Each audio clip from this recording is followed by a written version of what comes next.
quart et on va démarrer. C'est l'heure. Bonsoir tout le monde, salut Bonsoir tout le Loulou, monde. salut Salut. Sylvain, salut tout le monde. Je voudrais dédier le cours de ce soir à Ilui Nishmat, Esther Bat Freha, qui est la tante de Messod Ben Arosh, de Nessim Ben Arosh, qui nous a quittés ce matin. Je voudrais dédier ça le Ilui Nishmat à Rachel Bat Hana, qui est la sœur de Shula Amar, que tout le monde connaît, et qui était enterrée hier, et ainsi que l'Ilui Nishmat Abraham Ifrah, Albert Ifrah Bar Freha, dont c'est le mois vendredi matin. Voilà. Je suis resté la semaine dernière avec un devoir. Je vous ai donné des devoirs, mais j'en ai eu un aussi. C'est de savoir qui avait écrit Megillat Esther. Alors, on peut lire dans le livre d'Esther, à la fin du chapitre 9, que Esther et Mordechai ont écrit leur histoire, mais ce n'est pas des gens qui ont été nécessairement inspirés, et par conséquent, l'histoire telle qu'elle est écrite, que nous lisons, d'après le Talmud, Baba Batra, page 15a, eh bien, c'est Anshe Knesset Agedola, les gens de la Grande Assemblée, qui l'ont écrite. Je ne vous parlerai pas d'Anshe Knesset Agedola, ça prendrait tout le cours, mais si on est encore là après Pessah pour le Pirkei Avot, je vous le dirai, je vous en parlerai beaucoup plus longtemps. C'est au Anshe Knesset Agedola qu'on doit, entre autres, toute l'écriture de la mise en ordre de nos prières. Les gens de la Grande Assemblée, ils étaient 120 et parmi eux, il y avait des anciens prophètes. Voilà. Alors, ils ont probablement repris ce qui avait été écrit dans la Megillat Esther, mais ils ont ajouté ce que eux savaient, parce que c'était des prophètes et que c'était des gens qui écrivaient, qui connaissaient le monde juif un peu plus que ce qu'on peut connaître nous-mêmes. Qui connaissaient le monde juif, quand je veux dire le monde juif, c'est-à-dire la pensée, la tradition juive de l'intérieur. Voilà, merci à Henri pour avoir envoyé le premier mail et qui m'a renvoyé vers des sources. Et si vous googlez simplement qui a écrit le livre d'Esther, vous aurez plein de références là-bas, mais l'essentiel, c'est ce que je viens de vous dire. Voilà pour mon devoir. Je résume en 2 minutes ce qu'on a appris la semaine dernière. C'est que Ahasverosh, c'est un fou du pouvoir, il est mal aimé. La formule que j'ai bien aimée, c'est qu'il était plus attiré par l'idée du pouvoir, plus obnubilé par l'idée du pouvoir que par le pouvoir des idées. Il était mal aimé, il ne prend aucune décision par lui-même. Vous regarderez le livre d'Esther. Il ne prend aucune décision par lui-même. Il a toujours un paquet de conseillers et cette remarque est particulièrement importante pour la suite de ce qu'on va voir nous-mêmes. Mardoché, lui, au lieu de se révolter, au lieu de se soumettre, il prend le parti du roi. Et il est clandestin. Esther, c'est une femme qui est soumise et qui est acceptée de tous. Je sais pas, je cherchais un nom tout à l'heure.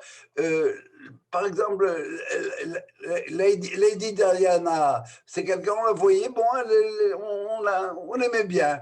Et la Miguelade me dit, Vatei Esther, tout le monde la voyait, tout le monde l'aimait, c'est la fille du peuple. C'est la fille du peuple. Voilà ce qu'on a appris en gros la semaine dernière et qui va nous servir de tremplin pour l'étude d'aujourd'hui. Le chapitre 3 commence par Ahar Hadebarim Ha'ele. Après les paroles, après c'est Debarim, ça veut dire à la fois ces paroles et en même temps ces choses. Pardon? À la fois ces paroles et ces choses.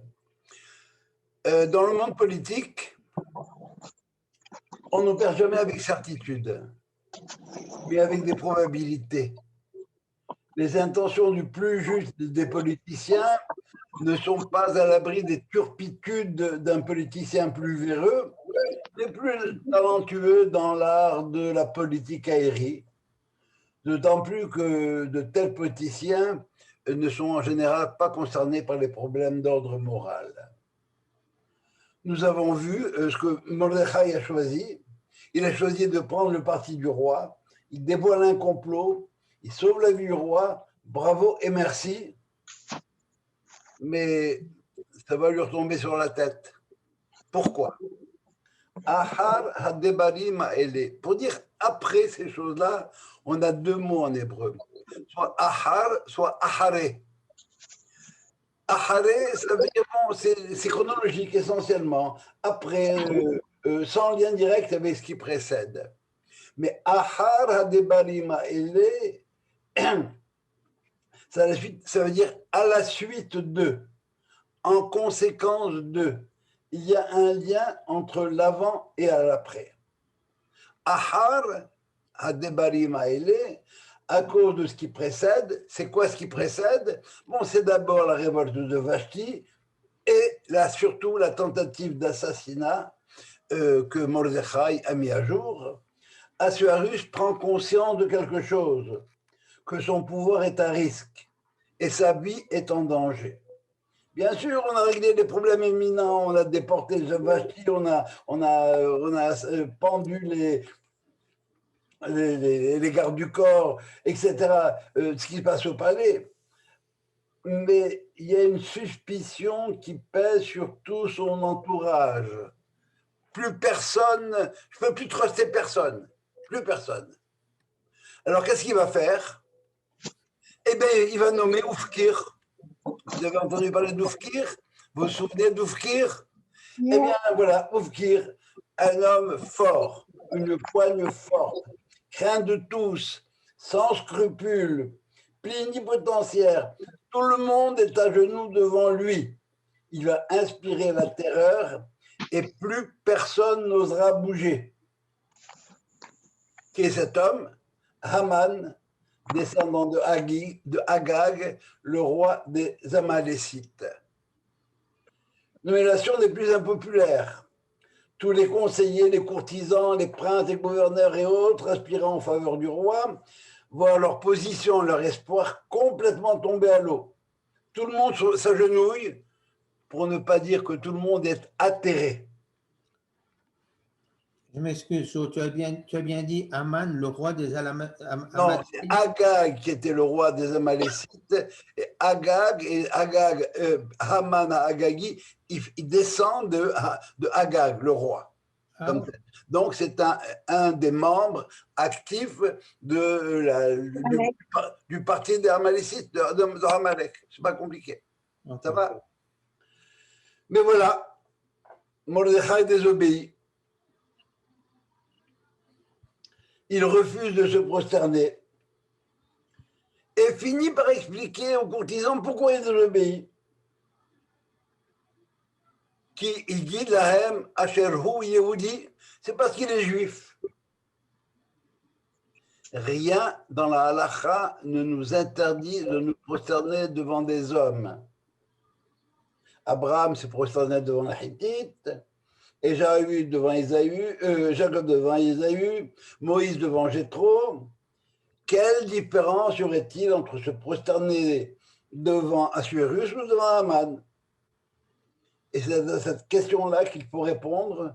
Sinon, si on n'a pas une réponse intelligente à cette question-là, eh bien, Mordechai ne serait qu'un provocateur qui a mis la vie de tous les Juifs du royaume en danger. Qui plus est, eh bien, son attitude est complètement incohérente avec tout ce qu'il a prôné jusqu'à présent, jusqu'ici. Ce qu'il a prôné jusqu'ici, c'est quoi? C'est la discrétion. Personne ne sait qu'il est juif, il vient de le dévoiler seulement. Esther non plus ne doit pas dire qu'elle est juive. Et maintenant, il veut publiquement montrer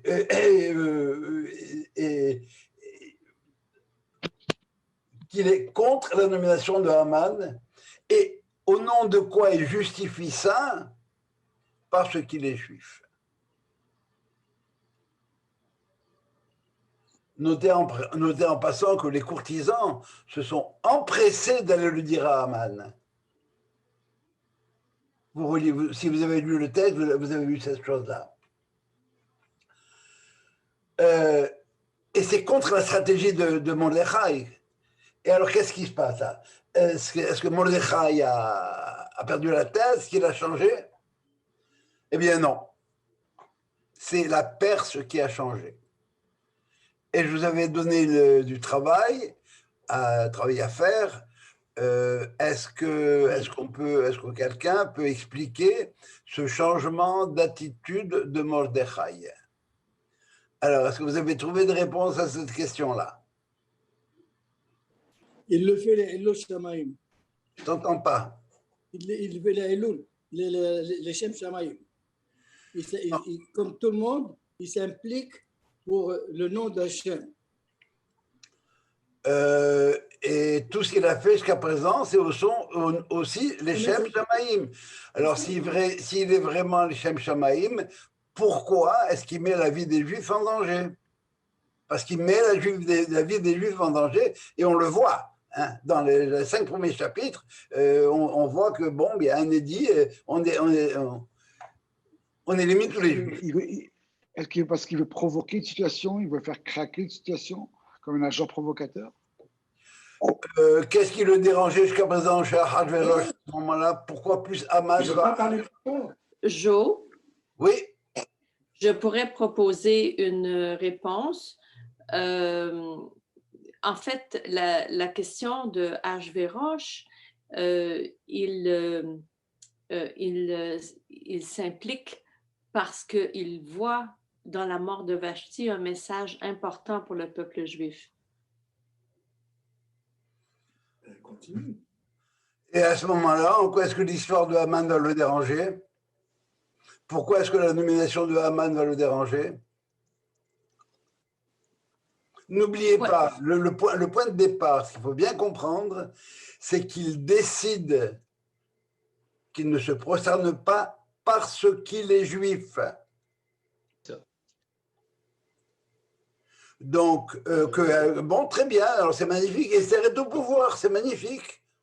Et elle est sur place, donc on risque pas grand-chose. Ouais. Joe, est-ce que je peux dire deux mots? Oui, bien sûr, vas-y Hugo.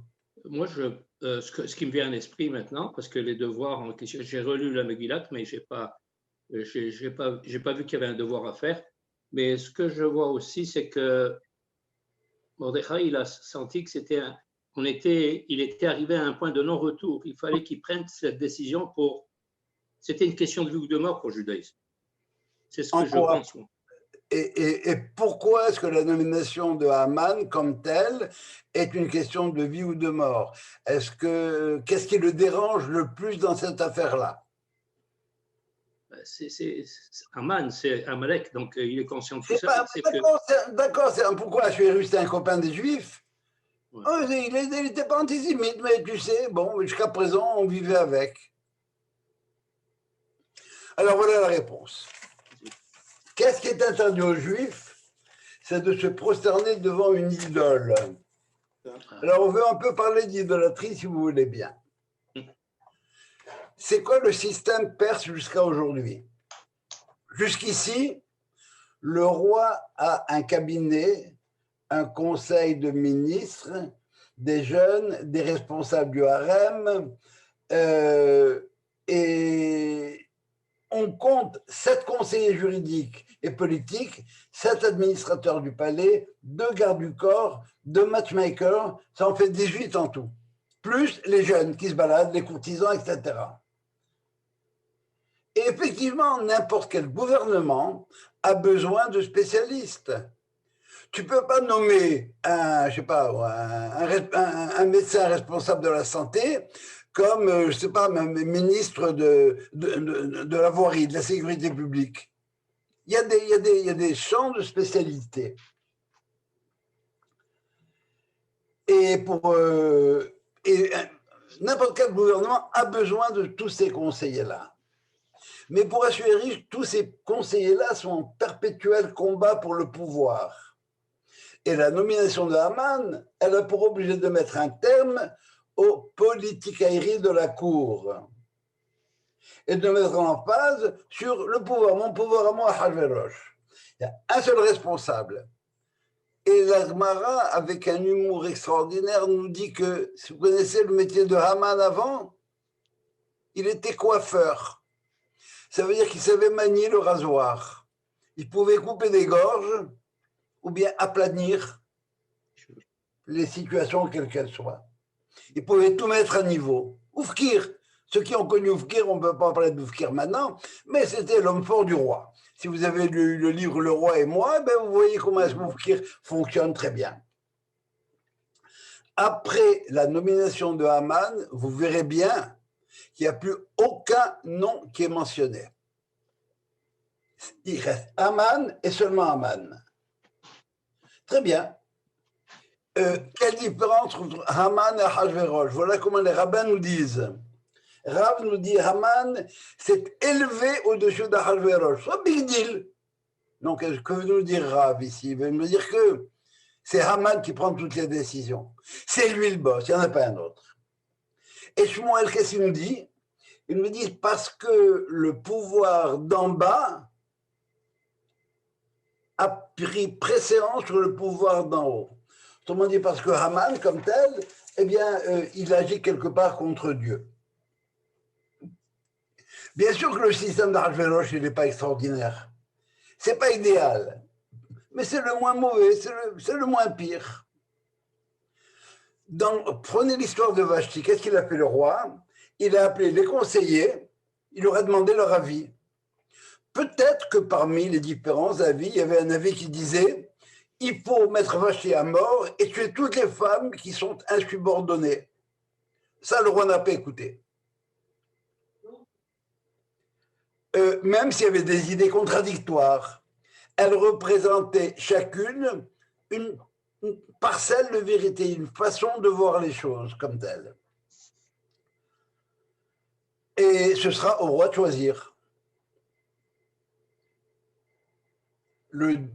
Mais pour le décret d'extermination des Juifs, on n'a pas mis ça aux voix. Personne n'en a parlé. Ça se passait entre le roi et Haman. Et la Megillah termine ce chapitre en disant Ve'ameler ve'Haman yashvu lishtot. Le roi et Haman se sont assis pour boire. Ve'ha'ir Shushan navocha.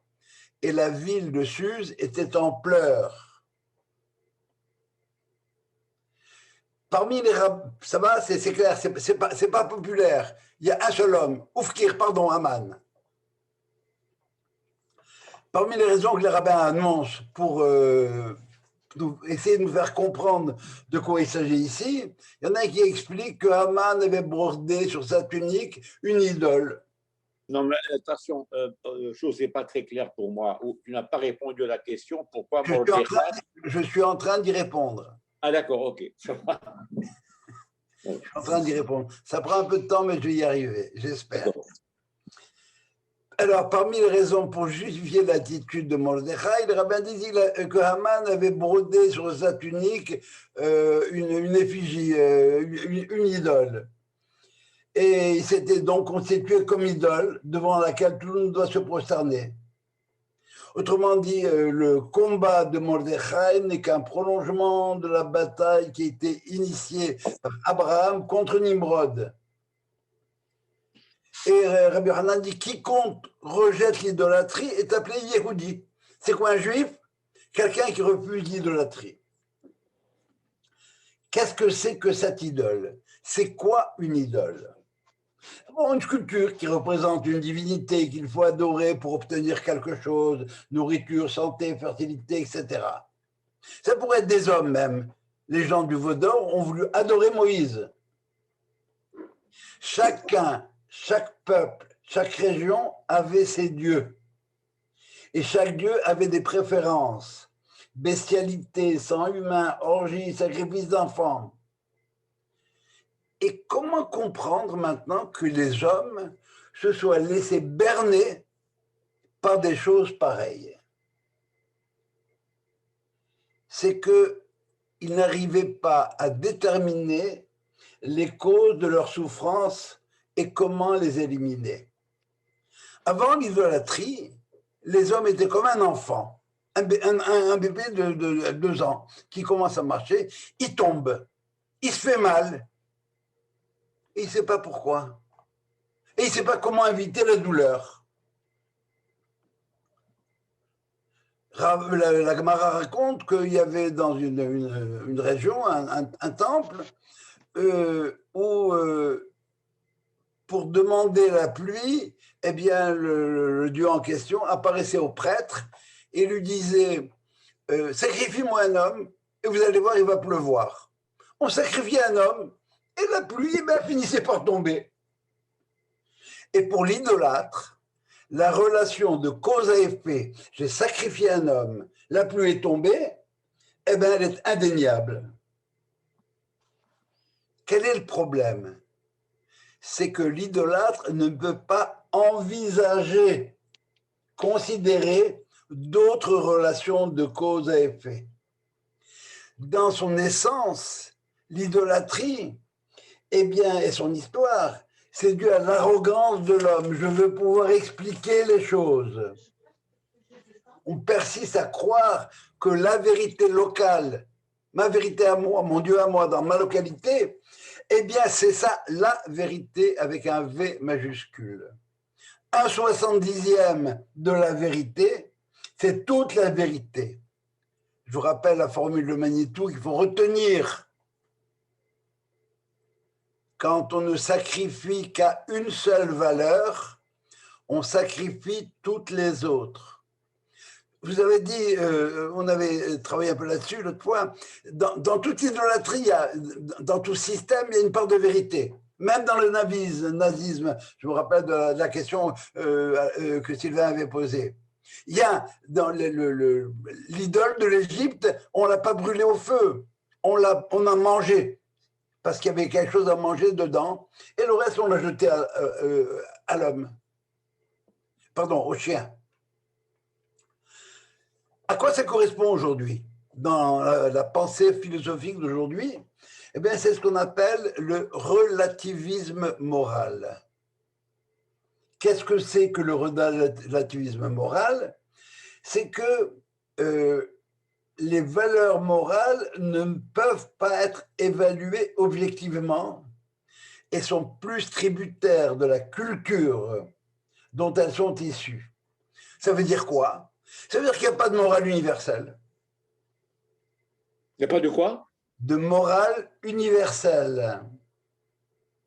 Les philosophes matérialistes, Nietzsche, Spinoza, vont dans ce sens. Le principe qui les guide est différent, c'est que la morale, c'est ce qui va favoriser la vie et on veut rejeter ce qui peut nuire à la vie. Kant, lui, va adopter une autre pensée. Ça veut dire que l'universalisme moral, ça veut dire qu'il existe une morale universelle. Et Kant va la chercher où? Dans le christianisme. Le sens de la libération d'Égypte va dans cette direction. Sortir de la maison d'esclavage dirigée par un maître Dieu pharaon qui ne connaît pas Hachem. On a étudié ça en loin large en travers. Il n'y a pas une valeur qui est supérieure aux autres. La guerre de Mordechai contre Haman, c'est la guerre contre le tyran qui s'arroge des pouvoirs divins exclusifs, une autre forme d'idolâtrie. Quand la Gemara pose la question « tel nom d'où il vient ?» Bon, on a vu pour Hachvérosh, celui qui le voyait disait « ah, les rochos, etc. » Elle pose la question « Haman minatora mi'ayin » et regardez l'humour des Juifs. Où est-ce que dans la Torah, qui s'arrête à l'histoire de Moïse, on trouve l'histoire de Haman? Autrement dit, il y a un prototype, il y a une typologie. Alors, si on m'avait posé la question, où est-ce qu'on trouve Haman dans la Torah? Sans hésitation, qu'est-ce que j'aurais dit? Ils ont mangé la manne, et Haman ochlou. Et vous avez le mot Haman comme tel. Non, les rabbins, ils n'aiment pas ces choses faciles apparemment, ils aiment se casser la tête. Où est-ce qu'ils vont trouver cette chose-là? Ils vont trouver ça dans la parole de Dieu qui reproche à Adam d'avoir mangé l'arbre en question et il lui dit, écoutez bien, écoutez la consonance, Hamin ha'etz, est-ce que de l'arbre vous avez mangé? Hamin ha'etz. C'était quoi l'argument du serpent? Si vous mangez de l'arbre, vous serez comme des dieux.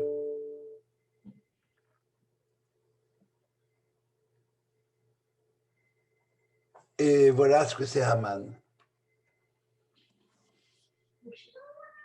Vous déciderez du bien et du mal. C'est vous les boss. Alors, c'est ça l'idolâtrie de Haman. Il n'y a plus le Conseil des ministres.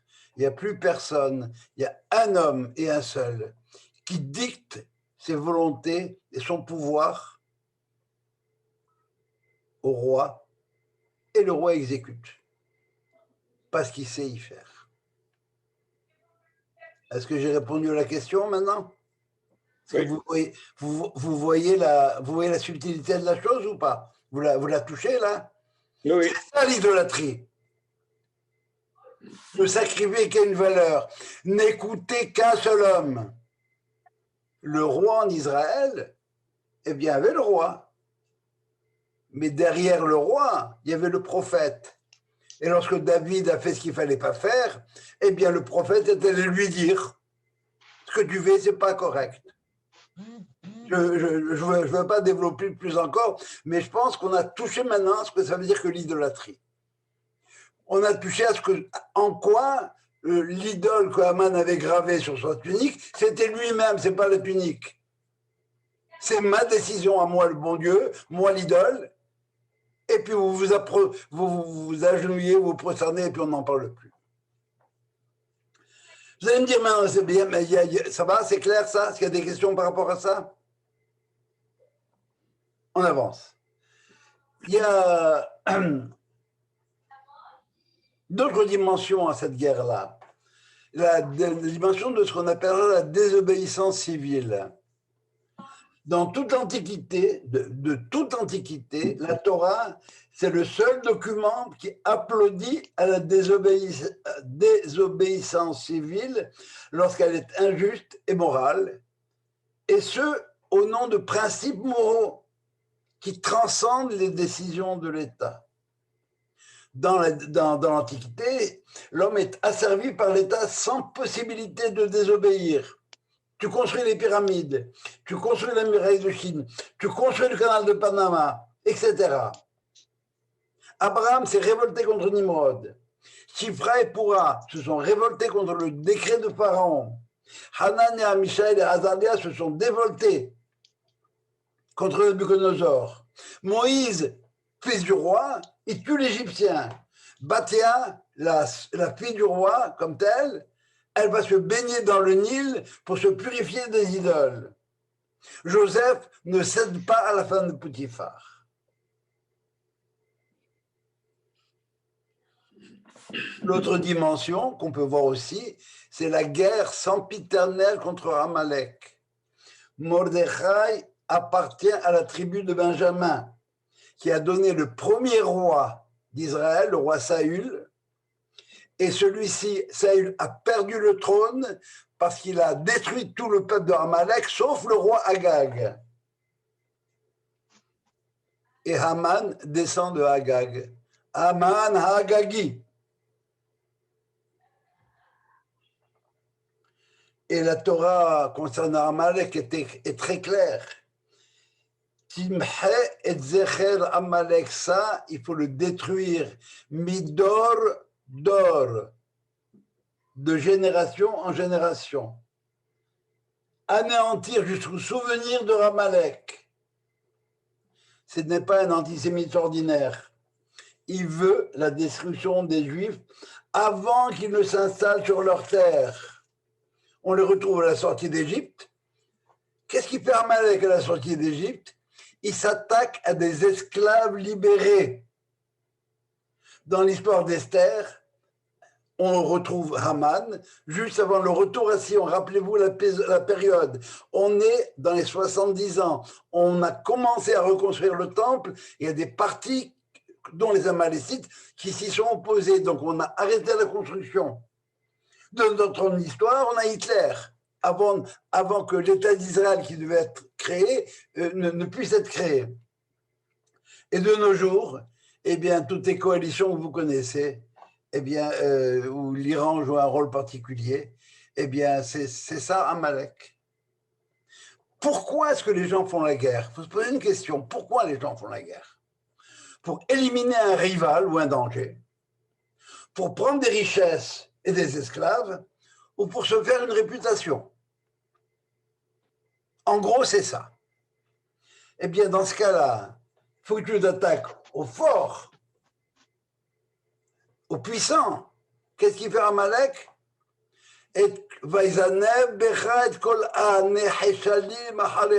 Il s'attaque aux faibles. Tu étais épuisé. Il attaque les traînards. Et la Torah continue en disant Velo yare Elohim. Il ne craignait pas Dieu. Ça veut dire quoi? Ça veut dire quoi ne pas craindre Dieu? Attaquer les faibles pour quelques raisons, c'est ça ne pas craindre Dieu. Dieu qui nous enjoint de ne pas insulter les sourds, de ne pas placer d'embûches devant un aveugle, aimer l'étranger, etc. Craindre Dieu, ça veut dire qu'il y a des limites à ne pas franchir.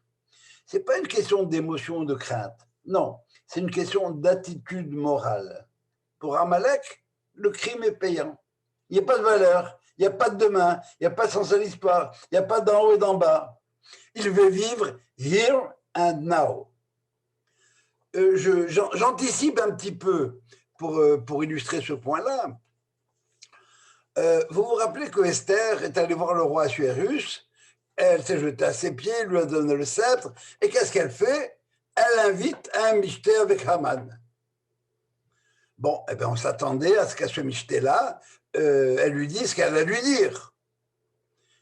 Et Zéchoutspaniit, elle a la chutzpah de lui dire, tu sais quoi, tu vas être sympa, ce soir je te dis rien, suspense, et tu reviens demain avec Haman au michté, et demain je te dirai ce que j'ai à te dire. C'est dans la nuit qui s'est passée l'histoire de le roi, l'insomnie du roi, etc. Vous ne trouvez pas ça bizarre?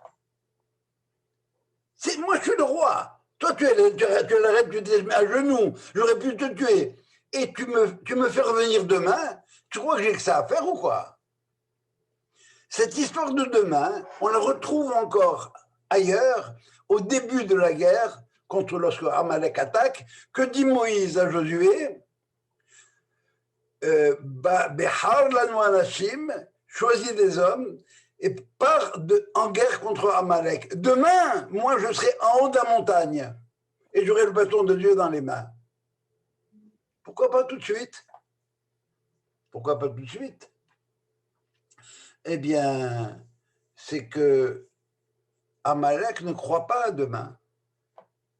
Il ne croit pas qu'il y a en haut, il n'y a pas en bas. Il y a en bas. Il n'y a rien. Tout est plat devant lui. Le rasoir, on met tout au niveau. Et par conséquent, son mida keneged mida, mesure pour mesure, qu'est-ce qu'on fait? Eh bien, on remet à demain. Tu ne crois pas à demain, mais tu verras que demain, il y aura quelque chose. Peut-être, comme je l'ai écrit dans le truc de Or Haïm, peut-être que la nuit va porter conseil. Malheureusement, ça va porter conseil comme tel. Amalek, c'est l'idée du pouvoir qui justifierait toutes les actions de l'homme au-delà de toute moralité. C'est ça, contre cette idolâtrie-là, que Mordechai HaYehudi, le juif, au nom du judaïsme et des valeurs juives, va combattre l'idole comme telle. En passant rapidement, parce que je vois que le temps court, cette attitude de Amalek, si vous voulez, à la sortie d'Égypte, elle a une autre dimension. C'est de dissuader les Juifs de s'installer chez eux. Parce qu'ils vont passer pour aller en Canaan, ils passent par le territoire de Amalek. Alors, faites gaffe, les gars. Ne vous amusez pas, on est là. Et en fait, ça a marché. Les explorateurs ont dit à Moïse, le Amalek, il est là-bas, le Amalek, il est là-bas. Ça a marché au temps des explorateurs, mais de notre temps à nous, ça ne marche pas. Vous construisez dans les territoires, on vous envoie des bombes, des voitures de béliers, des kamikazes, etc. Mais ça ne marche pas parce qu'on continue à construire. On sait qu'il y a des bombes, c'est vrai. On essaye de parer à ça, c'est vrai. Mais c'est exactement la même méthode. Pour Hamal Amalécite, eh bien, vous voulez construire un temple, on va vous éliminer. Pas de peuple, pas de temple. Voilà comment ça marche. Et c'est ça l'antisémitisme. L'antisémitisme à travers les âges. Le temps passe. Je vais vous dire en quelques mots ce qu'on pourrait développer beaucoup plus longtemps. C'est un terme qui a été inventé, c'est à peu près un siècle, mais l'antisémitisme existe de tout temps. Les Juifs n'ont pas été haïs comme sémites parce que je ne sont pas des sémites. C'est une affaire de religion, c'est pas une affaire de religion, Hitler l'a prouvé comme tel.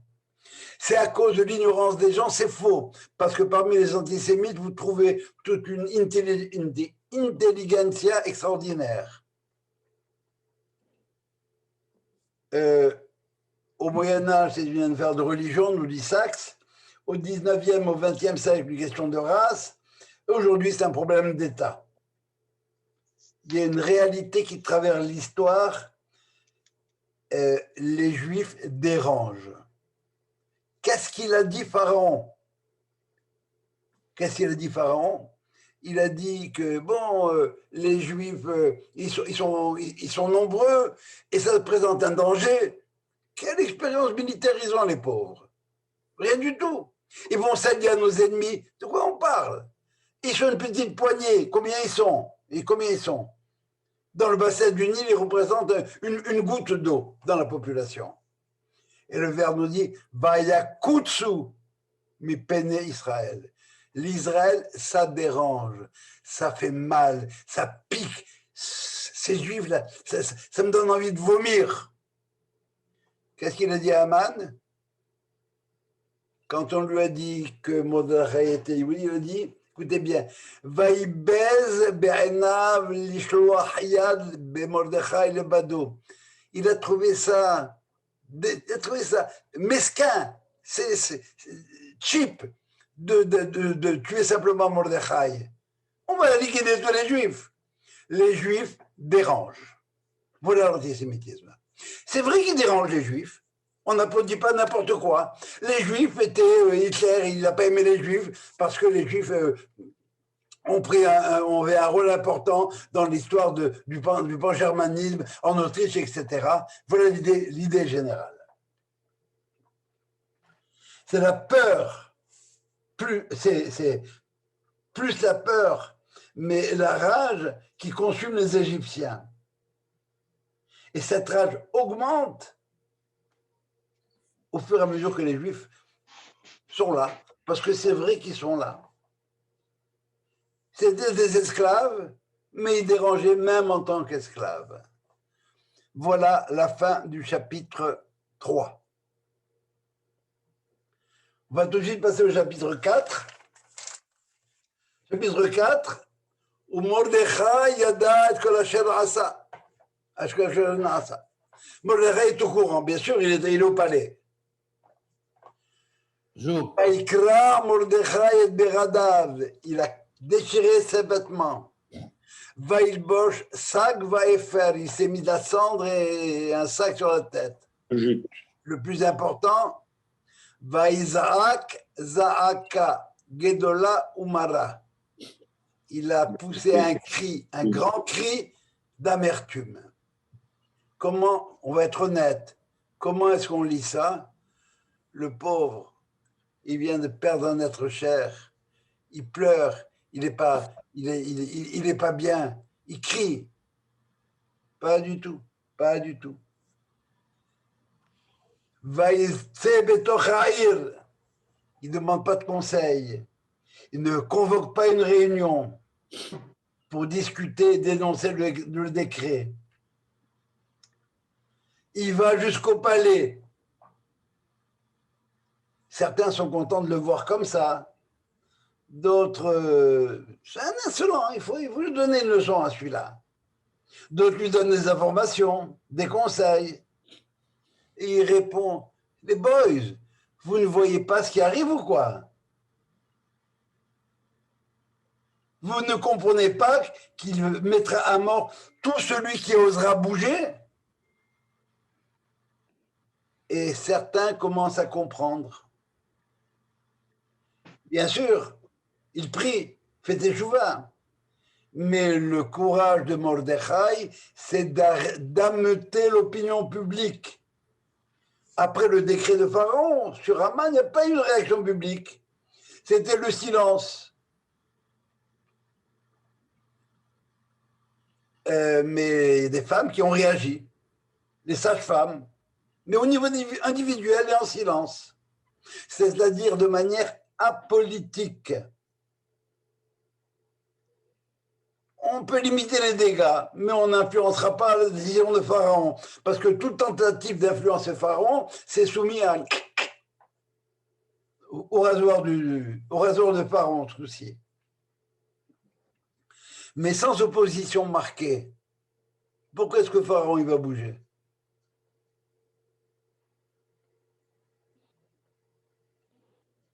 En nommant Haman, Assuérus veut se débarrasser du problème politique, étouffer toute tentative de révolte.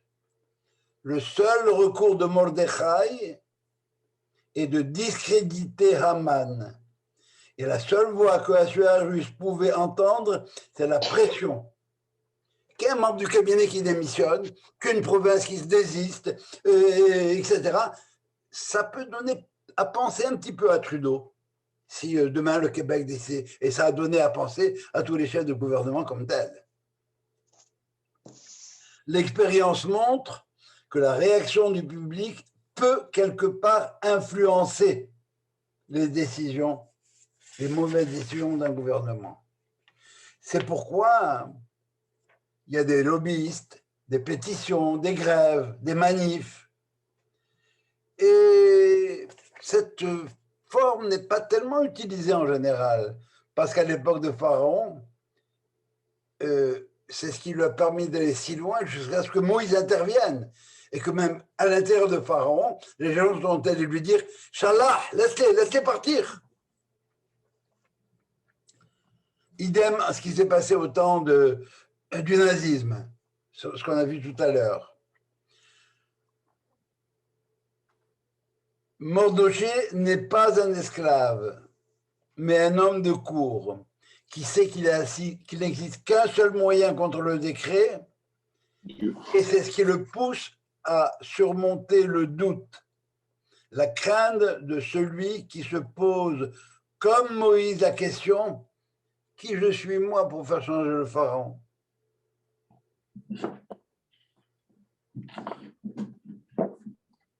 Mardoché prend le risque d'amener le débat sur la place publique, d'ameuter la population, sans savoir s'il aurait des supporters ou non, mais afin que personne par la suite ne puisse dire « je ne savais pas ». Vous avez entendu cette phrase-là, n'est-ce pas? Après le nazisme, après la Shoah, on ne savait pas. Même le pape Zama, il ne savait pas. Il faudrait qu'il aille voir le film comme tel. Vaïzrak Zeaka Gedola Umara au palais, aux portes du palais.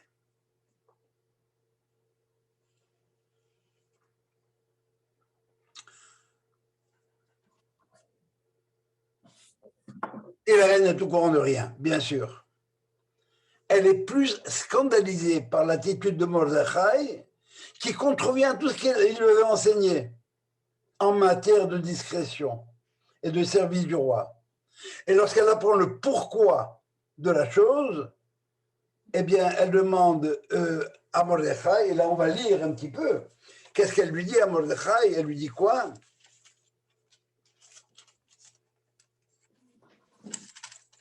Excusez-moi. Prier.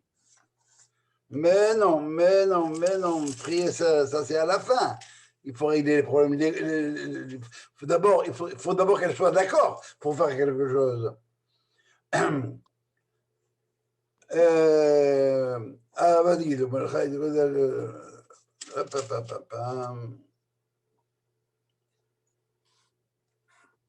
Vatomer Esther a dit de dire à Mordechai, tout le monde sait que si tu vas chez le roi et que tu n'es pas appelé, tu risques la mort. Je risque ma vie, Coco. Qu'est-ce que tu veux que je fasse? Tu veux que j'aille mourir ou quoi? Et puis, qui sait si le roi veut de moi? Ça fait X temps qu'il ne m'a pas appelé.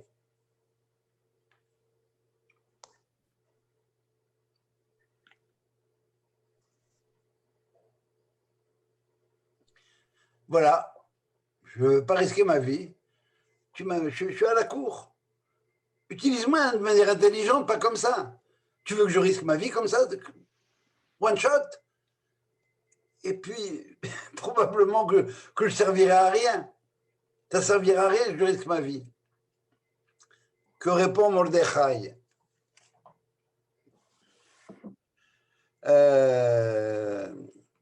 Al tedami benafsher limalet bet amelech. Ne te prends pas pour un juif de cour. Ne pense pas que parce que tu es à la cour, tu vas être séparé, tu vas être épargné. Rappelle-toi Joseph, vice-roi d'Égypte. Il n'a pas eu le droit d'aller enterrer son père en Canaan sans l'assentiment de Pharaon.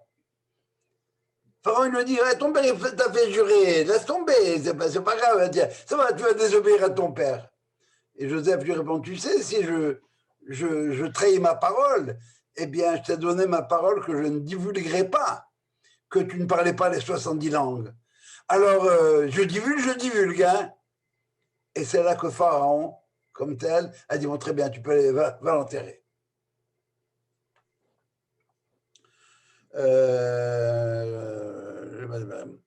Mais et ne pense pas qu'en tant que juive, tu pourrais subsister. Parce que si tu te tais maintenant, si tu ne parles pas maintenant, si tu n'utilises pas ta position et ce qui est en ton pouvoir pour essayer de faire ce qu'il y a à faire, les Juifs, eux, ils vont s'en sortir. Tu peux me dire, c'est Dieu qui m'a envoyé, c'est vrai. C'est Dieu qui avait envoyé Joseph, c'est vrai. Mais si tu ne fais pas ce qu'il y a à faire, comme Joseph, eh bien, tu n'as aucune chance de t'en sortir, ma belle. Et toi, à la maison de ton père, vous allez être complètement perdu. Vous allez être Tobédou. Vous serez complètement annihilé. Ou Miyodaya, et qui sait? Mais à la Et Kazot, Igaat Amalchut. Peut-être que c'est pour ça que tu es venu. Regarde, ma chérie, tu as une belle opportunité. Ne la laisse pas tomber. Elle ne voulait pas répéter la pause de Vashti. C'est le titre d'une chanson, ça. Comment? C'est le titre d'une chanson. Ne la laisse pas tomber. Ah, oui. Elle dit, je ne veux pas faire la même faute que Vashti. Laisse-moi faire ce que j'ai à faire. Son intervention n'a fait qu'empirer les choses à Vashti. On a peur de la réaction du pouvoir. Elle a eu peur de la réaction du pouvoir. Rappelez-vous un peu Moïse et Aaron qui veulent libérer les Juifs. Ils arrivent là-bas avec toute la délégation. Vous vous rappelez de ça? Tous les anciens. Et quand ils arrivent, les anciens, ils avaient disparu les uns après les autres.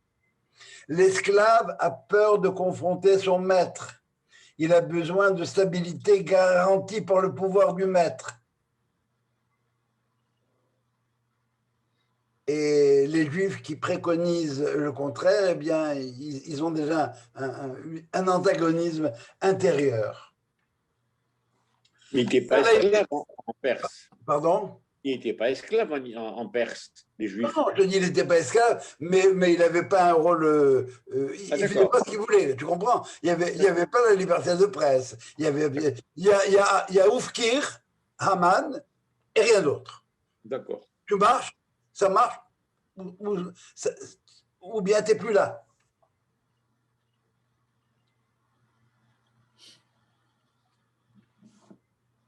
Peut-être que, Serge, je dis peut-être qu'il faut attendre le bon timing.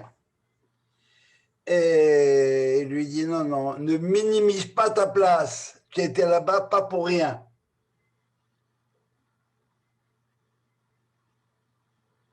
Am Israël Hay, que tu interviennes ou non. Et elle ne prendra ce risque que si elle est convaincue du fait qu'elle était envoyée pour ça au royaume. Et personne ne saura quel est le résultat de son effort. Et Esther se demande encore peut-être pendant la discussion, vraiment, est-ce que vraiment j'étais là pour ça? Et c'est là la grandeur de l'humain. Il maintient sa liberté en s'opposant aux intérêts des puissances. Ce que dit Esther à Mardoché, tu as une belle opportunité. Ne gâche pas ça. Et ce faisant, qu'est-ce qu'il fait? Il la laisse libre de décider. C'est toi le boss. Je ne t'impose pas. Rappelez-vous, Vetkol Amar Mordechai, Esther Osa. Tout ce que Mordechai faisait, tout ce que Mordechai disait, Esther le faisait. Là, elle a un peu de doute. C'est lorsqu'elle comprend toutes ces choses-là. Elle comprend effectivement qu'elle peut avoir un rôle à jouer. Elle a le choix de le jouer ou de ne pas le jouer. C'est vrai. Elle qui n'a jamais rien demandé pour elle, aucune faveur, qui a toujours fait ce qu'on lui dit de faire, elle est face à un moment de vérité. Est-ce qu'on va laisser l'idole agir avec toutes les horreurs que ça implique, ou elle va mettre tout son être, son cœur et ses moyens pour détruire l'idole? Une fois qu'elle a pris la décision de faire ce qu'elle pense devoir faire, elle rompt avec son passé, et pour la première fois, c'est elle qui donne un ordre à Mordechai, qui va s'empresser de l'exécuter. C'était quoi l'argument de Haman? Un peuple dispersé partout, partout, partout. Qu'est-ce qu'a dit Esther? L'air, Keno, cette qu'on Yehudi, Machel Beshushan, va les rassembler. Le problème des Juifs, c'est qu'ils sont partout, ils ne sont peut-être pas unis. Alors commence par faire une chose et va les rassembler. Et c'est comme ça que termine le chapitre numéro 4. Et puis, en lisant les chapitres 5 et 6, on travaillera la semaine prochaine là-dessus. Et comme c'est l'heure, je vous demande si vous avez des questions à poser par rapport à ça. Je ne sais pas si vous êtes comme moi, si ce que vous lisez, ce qu'on vient de lire maintenant, est-ce que ce n'est pas une autre lecture? Elle n'exclut pas toutes les autres, mais voilà, on est dans un problème politique réel, problème des Juifs de cour, problème d'antisémitisme, tout ce que vous voudrez, c'est là-dedans. Et puis, on n'a rien inventé, sauf qu'il faut apprendre à le lire. Moi, je vois que chaque fois qu'on fait face à une situation où on a un nœud gordien, c'est toujours la femme qui résout le problème. Bravo, bravo. Absolument d'accord avec toi. Ça, c'est bien clair, ça. À travers l'histoire. À travers l'histoire. Oui. Je ne sais pas. Bon, dans l'histoire d'Esther, c'est Esther. Dans l'histoire de Hanouka, Sarah. Dans une qui a fait démarrer, c'est clair. Parce que parce que probablement qu'elles sont un peu détachées du politique correct, peut-être. Peut-être qu'elles savent faire les choses autrement. Les Moi, hommes, je crois que c'est autre chose. Moi, je crois que c'est l'instinct de survie. c'est quoi? L'instinct de survie. La femme a en elle l'instinct de survie beaucoup plus que l'homme. Je ne sais pas si l'homme n'a pas cet instinct de survie comme tel. C'est pas au nom de l'instinct de survie, c'est au nom de ce qui doit être. Parce que les femmes comme telles, on va prendre l'exemple de Shifra et Poura, les sages-femmes en Égypte, Oui. elles désobéissent. Elles désobéissent à un décret qui est un décret ignoble. Et Esther, ici, a compris que le décret est ignoble. Elle sait que c'est un décret dégueulasse. Mais, comme dit Moïse, qui le suit moi pour aller sortir les Juifs d'Égypte? Est-ce que je suis capable de le faire? Non, c'est pas grave. Mordechai lui a expliqué que c'est peut-être pour ça qu'elle est rendue au palais. Et que, si tu crois... Si tu crois que tu vas tirer ta... Si tu crois que tu vas tirer ton épée toute seule, perds pas ton temps. Tu es juive, alors fais ce que tu as à faire pour les juifs. Et c'est clair, c'est clair. Qui c'est qui était avec Golda Meir? C'est Golda Meir et Moshe Dan. Hein? Alors, on avait Esther Mordechai et Shifra Poura, etc. C'est clair que les femmes ont un rôle fondamental, ont joué un rôle fondamental dans l'histoire lorsque, comme tu dis, il y a un nœud gordien. Oui, tout à fait d'accord. Ça vaudrait la peine là-dessus. Oui, Jacques. En fait, quand on nous reproche d'être juifs. Il faut dire... Jacob, je t'entends mal. Jacob, je t'entends mal. Ok, la Beracha, Rivka l'a senti aussi. Elle a préféré donner la Beracha à Yaakov au lieu de Esav. Oui. C'est la même chose, la femme a une grande... On pourrait faire une thèse de doctorat là-dessus. Marco, oui, on nous reproche d'être juif. Ça veut dire quoi être juif? Ça veut dire ne pas être d'accord avec n'importe quoi. Point. On n'accepte pas tout. On peut accepter plein de choses. Mais c'est vrai qu'on dérange. Bien sûr qu'on dérange. Parce qu'on n'a pas de dogme. Comment? On n'est pas dogmatique du tout. Ah oui, si j'ai compris, tu disais que les Hébreux à l'époque de l'époque d'Esther, les Juifs n'étaient pas esclaves. Non, je l'ai dit, ils n'étaient pas esclaves. C'était pas esclaves, mais ils étaient de la chair de canon. Oui. Puisque le roi décide de etc.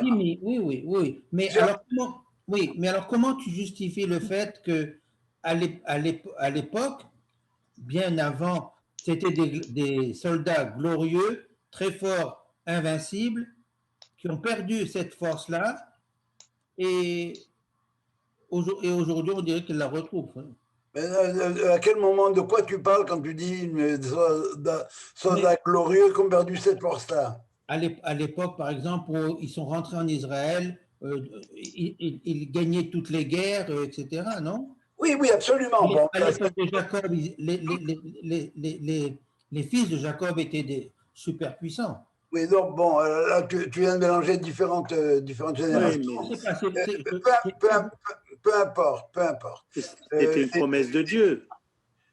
C'était une promesse de Dieu, c'est tout. Oui, mais Dieu fait une promesse, mais il faut que tu fasses quelque chose pour que la promesse se réalise. Dieu t'a dit que tu allais avoir un pays, mais si tu arrives dans ce pays-là, tu attends, comme le juif qui attendait que Dieu vienne le sauver, et Dieu lui a envoyé l'hélicoptère et la barque, et tout ce que tu voudras, et il a dit non, Dieu va me sauver. Ça ne marche pas comme ça. Mais c'est pour répondre à Znati que j'ai dit ça. Oui, non, j'entends. Mais ce que je veux dire que il y a une règle claire chez nous. Oui. Ou bien tu fonctionnes selon les lois de la Torah, ou bien tu fonctionnes selon les lois de la nature. C'est ça. Si tu fonctionnes selon les lois de la Torah, tu vas avoir ce qu'on appelle Seyata d'Ishmaïa, l'aide de Dieu. Tu veux fonctionner selon les lois de la nature, qui est le pays le plus petit, le plus ce que tu voudras, eh bien, mon ami, eh ben, tu vas disparaître. C'est l'histoire, c'est la loi du plus fort. Oui, Daniel. Oui, la question, elle est sur Vashti. OK. Alors, Vashti, on dit à la fin de la Megillah, Arura Vashti. Et quand on lit le texte de la Megillah, le texte pur, pas les comment on appelle, les commentaires ou le Midrash. Et elle était résistante, elle n'a pas écouté le roi misogyne, le roi vantard, le roi je sais pas quoi. Et qu'est-ce qu'elle a fait? Elle a fait un festin par elle-même. Elle l'a pas écouté parce qu'elle s'est pas exhibée devant tout le monde. Et elle a aidé la cause d'Esther. Et elle était tout à fait le contraire de ces valeurs misogynes qui sont véhiculées dans la Megillah. Alors est-ce que pourquoi on dit attends, les valeurs misogynes d'Achashverosh. Oui, exactement. Et déjà. Alors, de là, on apprend une chose très simple, c'est qu'on ne peut pas lire la Torah, on ne peut pas lire le Tanakh sans le Midrash. Ok, alors, mais il faut quand même... Non, une seconde, j'explique. C'est qui Vashti? C'est la petite fille de Nebuchadnezzar. Le Midrash nous dit que quoi? Qu'elle déjà, elle, dans son entourage, elle tourmentait ses servantes qui étaient juives. C'était pas elle, probablement, que le roi invitait tout le monde. Elle a dû inviter tout le monde, sauf les juifs et les chiens. Ça va?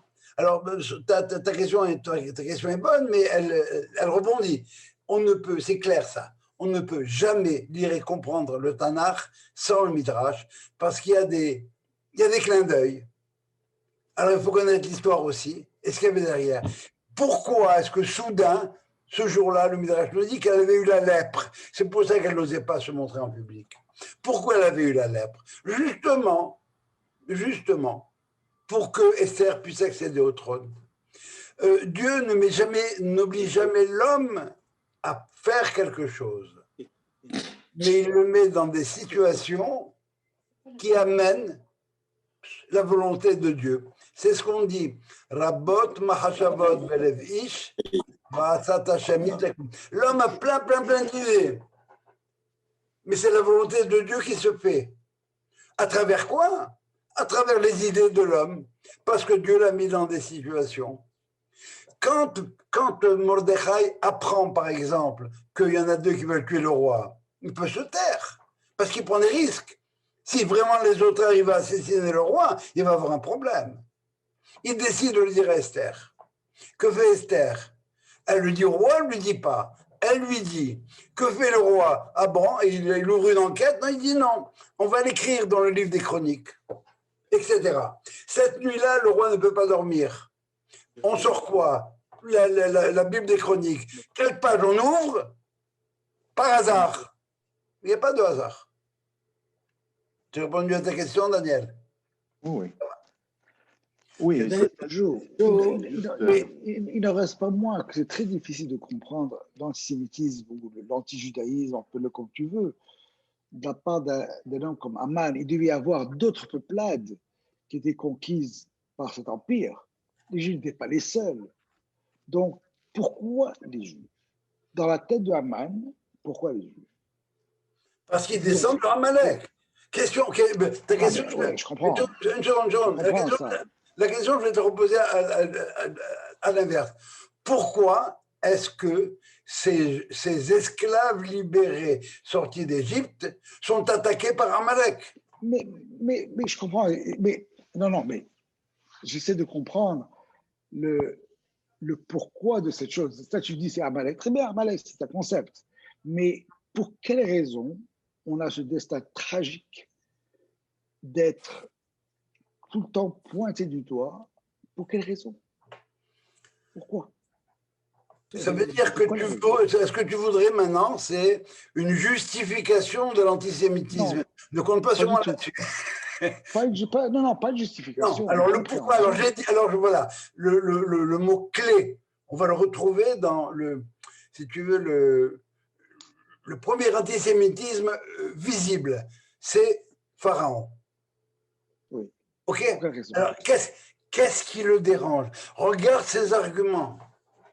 Regarde. Tu vois, alors, c'est des esclaves. Mais tu sais quoi? Il faut que je me trouve une justification. Alors, ils peuvent devenir forts, ils peuvent conquérir le monde, ils peuvent conquérir, etc. Le protocole des sages de Sion, tu as entendu parler, n'est-ce pas? Oui. Alors, non, mais je rigole. Alors, donc, il n'y a pas de raison. Le juif dérange. Pourquoi? Parce que tu peux le comprendre dans le sens du christianisme. Tu peux le comprendre dans l'islam. Mais ce sont quand même des phénomènes relativement récents. Tu remontes à Pharaon et tu remontes à Pharaon. C'est l'origine. C'est le même schéma que tu vas retrouver partout. Tu vas retrouver, si tu veux analyser l'antisémitisme, c'est ce schéma-là que tu vas retrouver. Le juif, c'est quelqu'un qui n'entre pas dans la boîte, dans le cadre. C'est quelqu'un, mais il est là. Il n'y a pas longtemps, je recevais ça circuler sur le net. Je sais, oui, on vous dérange. Je ne sais pas qui a écrit un truc comme ça. C'est Pagani. C'est Albert Pagani, tu vois. Oui, je crois, oui. En tout cas, on vous dérange, c'est bon, on est comme ça. Qu'est-ce que tu veux? On est victime de ce qu'on est. On est un peuple qui est victime de ce qu'il est, c'est tout. Tellement de prix Nobel, ça gêne. Non mais Jo, est-ce que c'est un destin prédestiné? Est-ce que c'est une responsabilité prédestinée qui nous est imposée par le Créateur? Ou on te dit, très bien, moi je vous crée un peuple, vous allez faire chier tout le monde et vous allez payer le prix pour ça. En fait, c'est ça le résumé. C'est le résumé, c'est ça. Je crée un peuple, il va emmerder tout le monde et vous allez payer le prix. C'est ça que ça veut dire. Non, mais alors, le peuple, oui, vas-y, Nessim, je t'écoute. Non, mais je pense qu'il a créé un peuple, le peuple juif, c'est un peuple modèle. C'est un peuple modèle. C'est un modèle pour les autres peuples. Nous, c'est le maaser. Oui, mais le premier de classe à l'école, tout le monde veut l'imiter. Le modèle, tout le monde veut l'imiter. Une belle nana, elle devient modèle, tout le monde veut le premier de classe, tout le monde veut l'imiter, sauf le deuxième qui veut le supplanter. Mais je pense, voilà ce que j'ai envie de dire par rapport à ça. Il y a de la jalousie là-dedans. C'est pas de la jalousie, c'est plus... C'est comme... Pourquoi les Noirs, ils sont détestés? Est-ce qu'il y a des raisons pour les mettre en esclavage? Ils sont noirs. Parce que je ne sais pas les réponses. La nature de l'homme, justement, c'est Caïn qui veut tuer Abel. On est fort heureusement intoxiqué par la Torah, plus ou moins intoxiqué par la Torah, qui nous a appris qu'il faut aimer son prochain comme soi-même.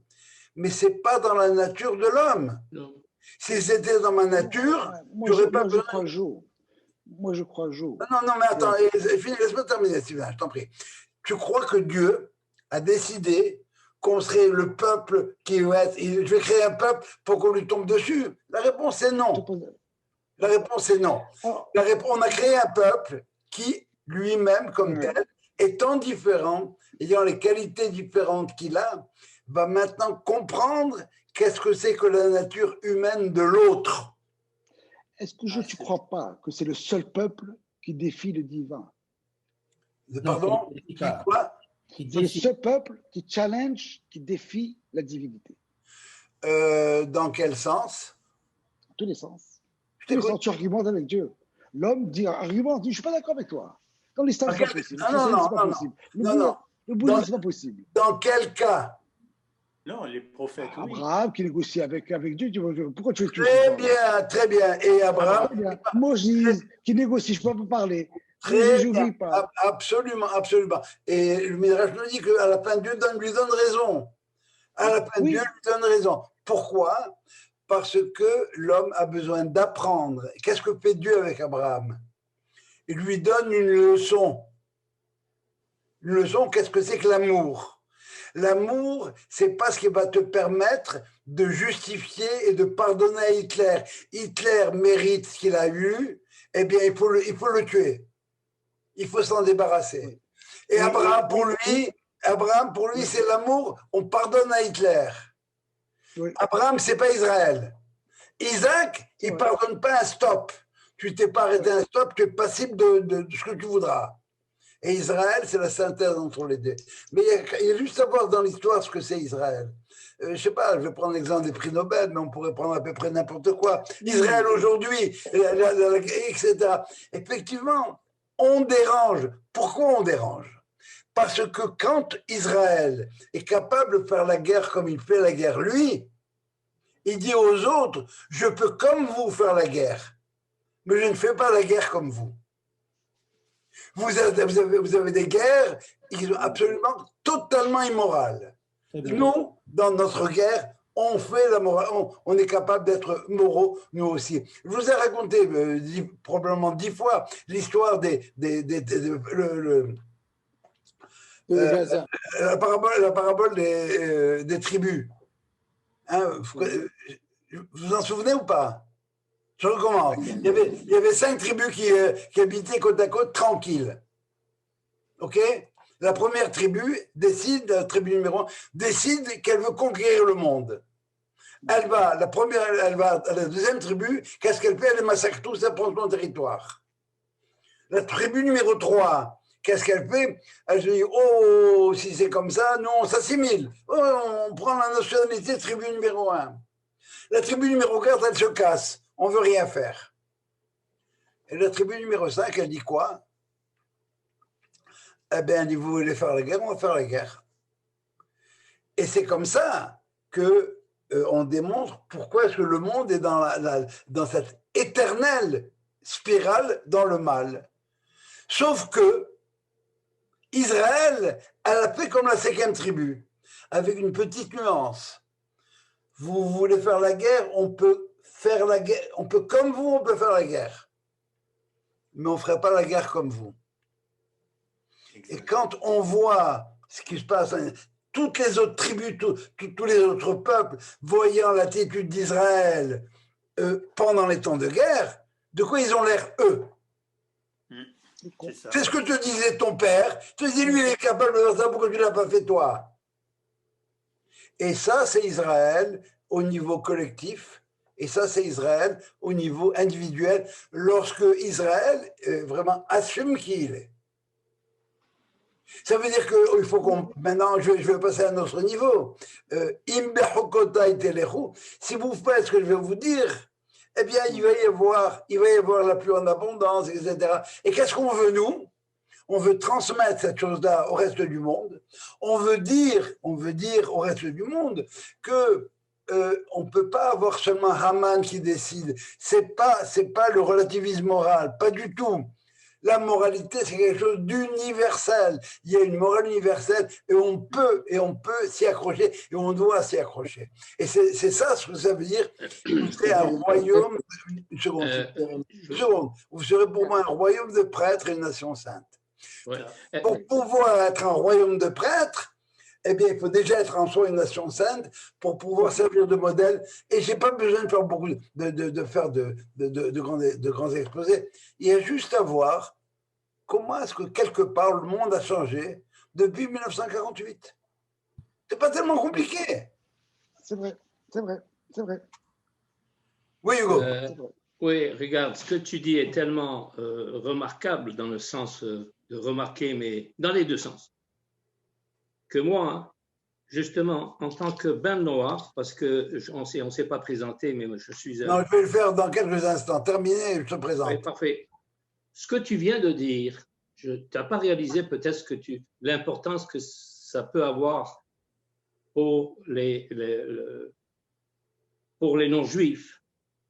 C'est que tu viens justement d'expliquer en quelques mots ce que les non-juifs qui pratiquent la Torah, à partir de 7 Sheva Mitzvot plus ce qu'on va ajouter, c'est ce message absolument incroyable qu'il faut que nous-mêmes, notre groupe, et on essaie justement de clarifier ça et de mieux mettre de l'avant et de mieux, parce que tu sais, c'est la Torah, la Sainte Torah, c'est tellement, qui peut prétendre connaître la Torah?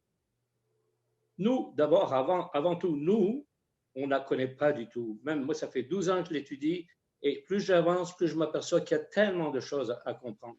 Mais pour les gens, justement, qui servent de tampon, de buffer entre les Amalek de ce monde et les Bnei Israël, ces gens-là étant les Bnei Noirs, qui pour la majeure partie des Juifs et du reste du monde, bon, le reste du monde, ils ne vont pas nous aimer parce qu'ils nous assimilent directement au Bnei Israël. C'est un compliment pour nous, mais on n'est pas Bnei Israël. Pour différentes raisons, Hachem a voulu qu'on soit là. Et notre rôle à nous, c'est justement d'expliquer, dans les mots que tu viens de dire, c'est enregistré, je suppose. Oui. Non. Ah ben c'est ça. On va reprendre ça parce que moi, si tu, avec ta permission, dans les groupes qu'on a, parce qu'on a 3 groupes, on a formé 3 groupes grâce à Dieu, un groupe hispanophone, un groupe anglophone et un groupe francophone. Et parmi ces 3 groupes-là, si tu pouvais donner une intervention comme tu viens de donner, quoi de plus convaincant? Parce que c'est un frère qui parle à un autre frère, c'est un grand frère qui parle au reste de ses frères qui n'ont pas eu la chance de grandir normalement et qui maintenant ils veulent aussi être à part entière. Baruch haba. Alors je vais maintenant vous dire, Hugo est responsable, comme il vient de le dire, d'un groupe de Bnei Noach. C'est le Rav Cherki qui s'occupe énormément du mouvement Noachide à travers le monde, qui m'a référé. Et puis les Bnei Noach, c'est ça. C'est des gens.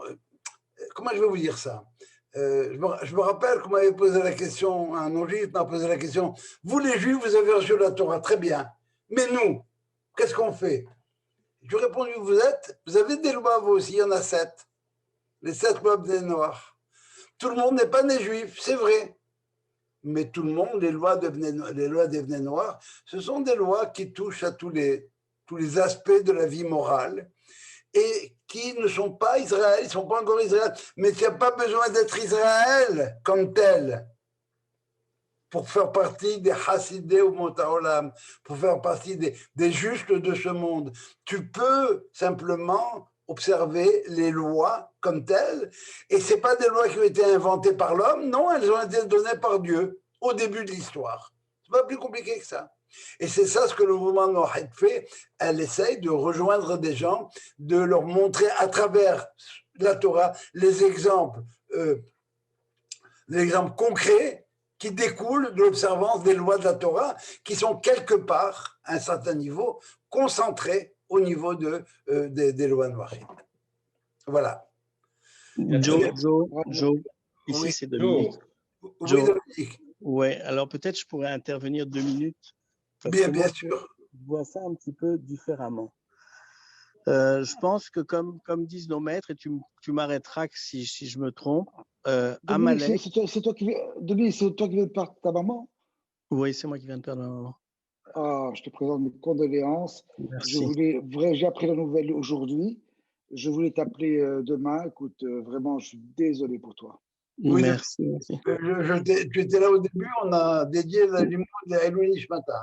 Oui, c'est pour ça, c'est Arthur qui m'a invité pour… Très bien. Écoute ça. Alors regarde, c'est Amalek et Safek, c'est deux noms qui ont la même valeur numérique.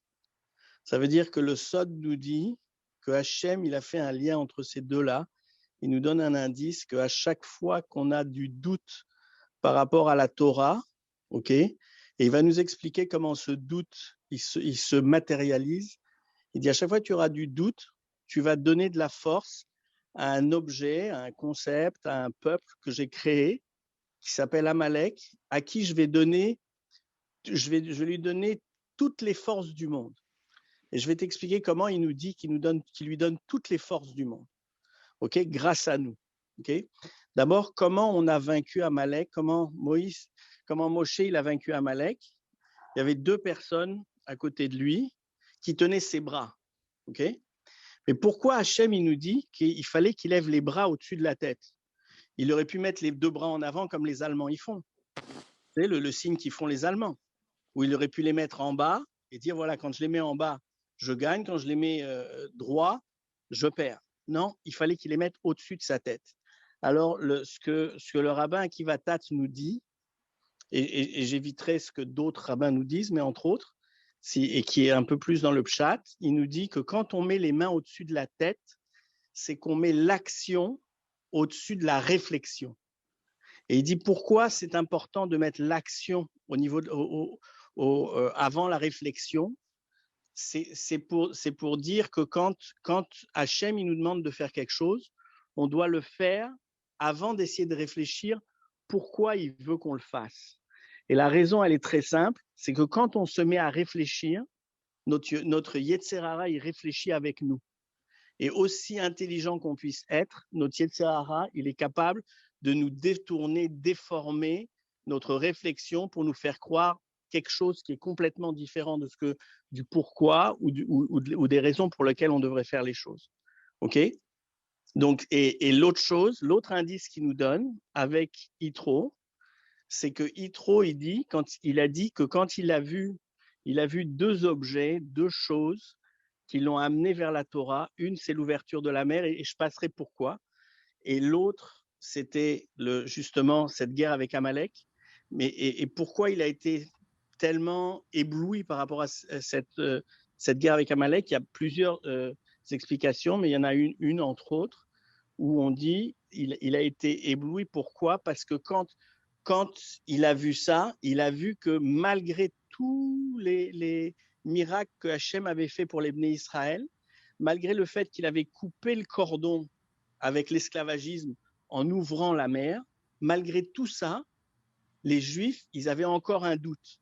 Et comment ils savaient qu'ils avaient un doute? C'est parce que Amalek les a attaqués. Il était capable potentiellement de les vaincre si Hachem leur avait pas donné la façon de vaincre Amalek. Okay? Et comment on sait ça? C'est qu'après ça, Yitro, il va donner un secret à Moshe. Yitro, qui est l'homme le plus pervers du monde, qui est c'était le pape de l'époque. Okay? Il avait aucun diplôme de Harvard. Il vient, il lui donne un conseil. Quel conseil il lui donne? Il lui dit, regarde, quand tu vas publier ta Torah, pour que tout le monde puisse y avoir accès le plus rapidement possible et le plus profondément possible, il faut que tu fasses des groupes de 10, de 50, de 100, de 1000. Et s'il y a des grandes questions, etc., qui ne sont pas répondues, tu pourras y répondre.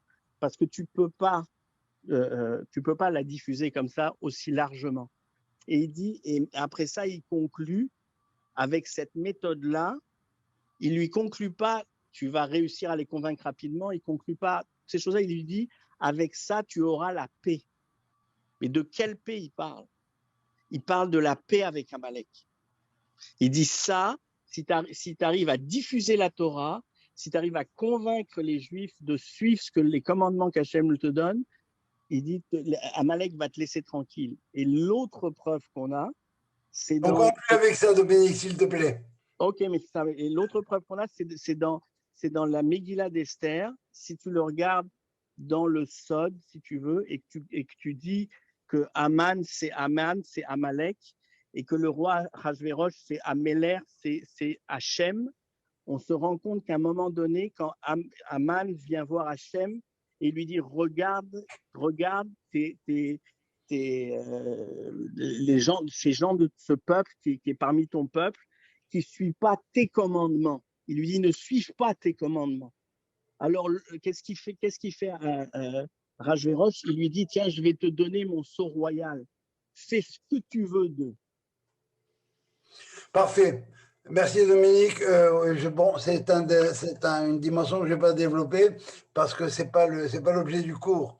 L'objet du cours, c'est de dévoiler les dimensions politiques dans le livre d'Esther, simplement. Okay. C'est pour ça que ce n'est pas une dimension que je vais développer. Mais en passant, Amalek, il fallait expliquer en quoi c'était important pour Mordechai de ne pas se prosterner devant celui qui ne pense qu'à une chose, a décidé de par lui-même à devenir l'idole du monde. Or, dans l'idole du monde, eh bien, les Juifs, c'est des Juifs. Bon, vous connaissez toutes les parachutes. Chazak ou Baruch. Chazak ou Baruch. La semaine prochaine. Oui. Excuse-moi, en parlant de prosternation, pourquoi Amalek, c'est pas pour protester. Avant, après lui, il y a Begin qui a dit à Carter, Mamzelle de Carter, on ne se protège que devant Hachem. C'est vrai. Et oui, c'est arrivé à peu près. C'est vrai aussi, oui. Oui, Marco, tu voulais dire quelque chose? Oui, je voulais juste dire à répondre un peu truc à Sylvain que dans le mot antisémitisme, déjà il y a le mot contre. On est contre déjà au départ.